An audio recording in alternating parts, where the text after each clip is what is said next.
بسم اللہ الرحمن الرحیم۔ السلام علیکم۔ آج کی حدیث صحیح بخاری سے حدیث نمبر 4۔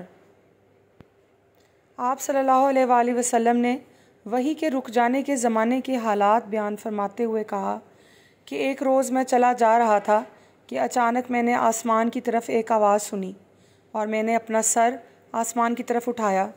کیا دیکھتا ہوں کہ وہی فرشتہ جو میرے پاس غار حرا میں آیا تھا وہ آسمان و زمین کے بیچ میں ایک کرسی پر بیٹھا ہوا ہے۔ میں اس سے ڈر گیا اور گھر آنے پر میں نے پھر کمبل اوڑھنے کی خواہش ظاہر کی۔ اس وقت اللہ پاک کی طرف سے یہ آیات نازل ہوئیں: اے لحاف اوڑھ کر لیٹنے والے، اٹھ کھڑا ہو اور لوگوں کو عذاب الہی سے ڈرا اور اپنے رب کی بڑائی بیان کر اور اپنے کپڑوں کو پاک صاف رکھ اور گندگی سے دور رہ۔ اس کے بعد وحی تیزی کے ساتھ پے در پہ آنے لگی۔ اس حدیث کو یحییٰ بن بکیر کے علاوہ لیث بن سعد سے عبداللہ بن یوسف اور ابو صالح نے بھی روایت کیا ہے، اور عقیل کے علاوہ زہری سے بلال بن رواد نے بھی اس کو روایت کیا ہے۔